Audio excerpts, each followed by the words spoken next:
want to talk about the 3 massive mistakes that single people make that keep coming up in the current group that I'm doing. We're wrapping up tomorrow. It's going to be our 6th session. It's been an incredible group. And I'll tell you some of the things we've been talking about. Number one massive mistake that single people make that keep them worried that they're never going to meet their partner, or they'll always be alone, keeps them believing that there's something wrong with them.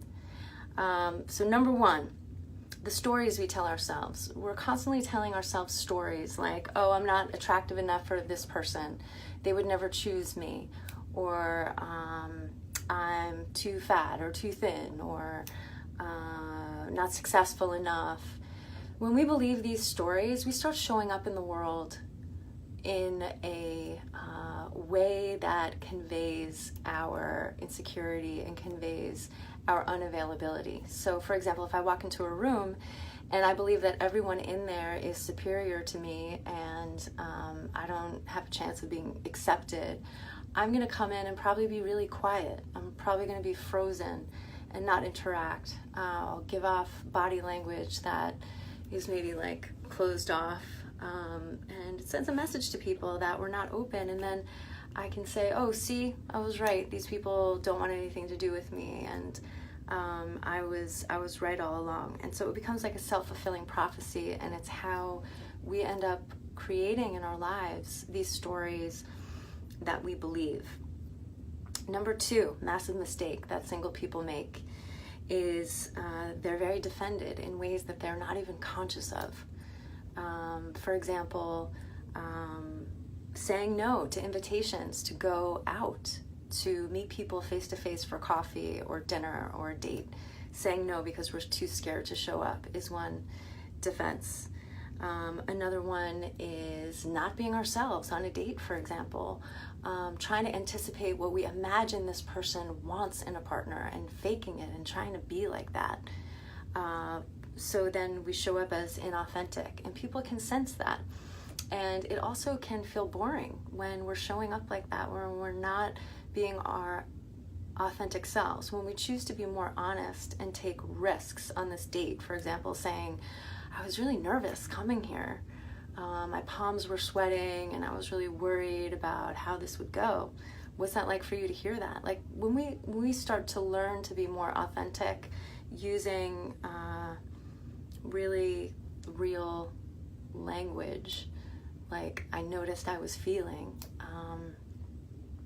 things can get so much more interesting very quickly in a conversation, and we are less bored, but also it intrigues other people when we cut through the layers of the BS and we just get real and say something like that. And 9 times out of 10, we hear the other person say, oh my God, I totally relate to that. I also was really nervous coming over here. Or, you know, they might be like, that's weak or that's lame that you felt that way. How could you not feel confident coming on a date? But then do you really want to date someone like that who's going to be judgy and like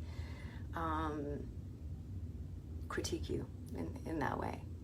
So number 3 massive mistake that single people make is they don't resolve their blocks. They spend their whole lives wondering what they're doing wrong, and they're being defended, and they're telling themselves these stories that are creating their reality, and they never do something about it to overcome it and change their reality.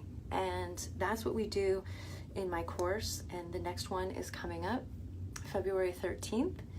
It's a week from the recording of this. You can go to my website to sign up, intimacities.com. It's INTIMACITIES.com, intimacities.com, or you can comment here in the comments, and I will send you the link. Actually, I'm going to put the link with the video when I post it on Facebook. Okay, and if you have any questions or concerns about scheduling, I know it's a 6-week group, so some people are worried that they won't be in town for one of those groups, or, you know, often we can work something out. So send me a message and let me know. If you're on the fence, we can talk about if this is a fit for you.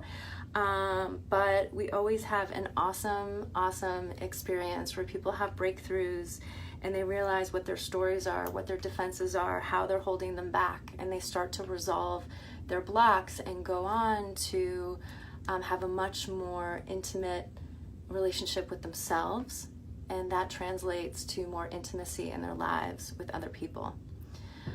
So check it out, intimacities.com, and I hope you have an amazing Valentine's Day.